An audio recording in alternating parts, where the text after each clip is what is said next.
अरे दोस्तों, नमस्ते। फिर से मिल रहे हैं एक नई और मज़ेदार कहानी के साथ। अगर कभी दोस्ती या रिश्ते में शक आ जाए ना, तो सब कुछ बिगड़ सकता है। आज की कहानी भी कुछ इसी शक के बारे में है। जरा सोचो, कुछ दोस्त छुट्टियों पर बर्फीले पहाड़ों, स्नो रिसोर्ट पर घूमने निकले हैं। इन दोस्तों में एक जोड़ी है, जिल और डरेक। दोनों एक दूसरे को पसंद करते हैं और बहुत दिनों से साथ हैं। इनके साथ एक नई लड़की भी है, उसका नाम है ब्रीक। ब्रीक अभी इस ग्रुप में नई नई आई है। किसी को इससे कोई परेशानी नहीं, सब खुश है। और हाँ, एक लड़की और है, एलिसन, जो कि जिल की दोस्त है। लेकिन बेचारे उसके चेहरे पर खुशी नहीं दिख रही, जैसे कोई उसे जबरदस्ती लाया हो। ब्रीक के साथ कॉलेज में एक बुरी घटना हुई थी। कुछ लड़कों ने उसके साथ गलत किया और उस बात को वायरल कर दिया। तभी से ब्रीक अक्सर चुपचाप रहती है और ज्यादा किसी से बात नहीं करती। वह हमेशा थोड़ी उदास रहती है।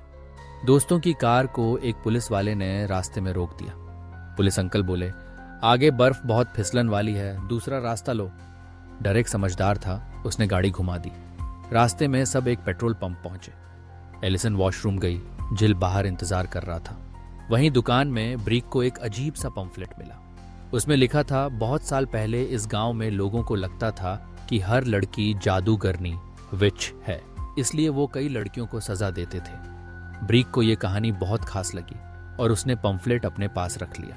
तभी जिल बाहर एक शिकारी हंटर को देखता है, जो अपने कंधे पर मरे हुए भालू को ले जा रहा था। जिल से रहा नहीं गया, बोल पड़ा, भैया, बर्फ वाले मौसम में तो शिकार करना मना है।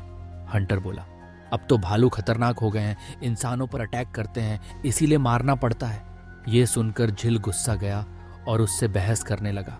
डरेक बीच में आकर बोला, छोड़ो ना यार, मूड खराब मत करो, चलो गाड़ी में बैठो, खाना खाते हैं। अब टॉड नाम का दोस्त गाड़ी में बैठकर नए जोश में बोलता है, मुझे पता है रिसोर्ट जाने का मजेदार शॉर्टकट, चलो अगर चाहो तो वहां से चलते हैं। जिल हिचकिचाया, लेकिन डरेक बोला, इससे हम जल्दी पहुंच जाएंगे, और क्या चाहिए।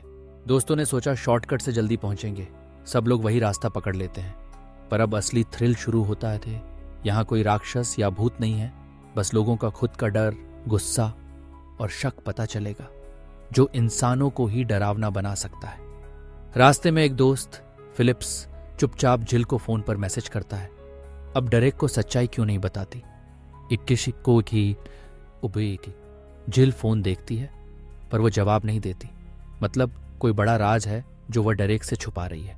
ब्रीक उसी अजीब पेज को पढ़ने लगती है, जिसमें पुराने गांव वाली कहानी लिखी थी। एक बहुत सुंदर लड़की थी, लोग बोले उस पर बुरी आत्मा का साया है। फिर घर वाले तक मान गए। अगले दिन गांव के लोगों ने उस लड़की को पकड़कर फांसी पर लटका दिया। उसके साथ 14 और लड़कियां भी मार दी गईं, बस शक की वजह से। सब मजाक बनाते हंसते जा रहे थे। तभी गाड़ी के सामने एक बड़ा बोर्ड आता है, आगे जाना मना है। जिल डरते हुए कहती है, अरे चलो वापस चलते हैं, आगे सही नहीं लग रहा। पर टॉड और डरेक सुनते ही नहीं और गाड़ी उसी सुनसान डरावने रास्ते पर ले जाते हैं। शिकारी हंटर भी इधर उधर घूम रहा है। रास्ता ढूंढते ढूंढते 2 घंटे निकल जाते हैं, लेकिन मंजिल नहीं मिलती। सबको लगने लगता है कि वह कहीं खो गए हैं। डरेक गुस्से में बोलता है, अपने फोन देखो, शायद किसी के पास नेटवर्क आ जाए।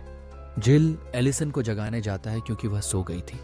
गुस्से में डरेक उसे थप्पड़ मार देता है, पर बाद में माफी भी मांगता है। जिल माफ कर देती है, क्योंकि वह जानती है कि डरेक बहुत परेशान था।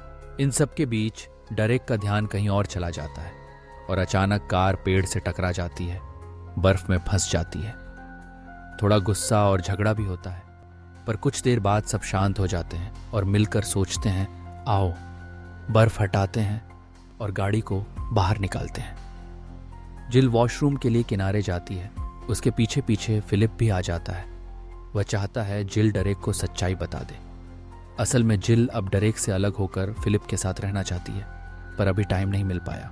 तभी सबको दिखता है एलिसन कहीं दिखाई नहीं दे रही। सब उसे ढूंढते हैं। आखिर वह मिलती है एक मरे हुए जानवर के पास बैठी हुई। जिल भागकर उसके पास जाती है, पूछती है, क्या कर रही हो यहाँ।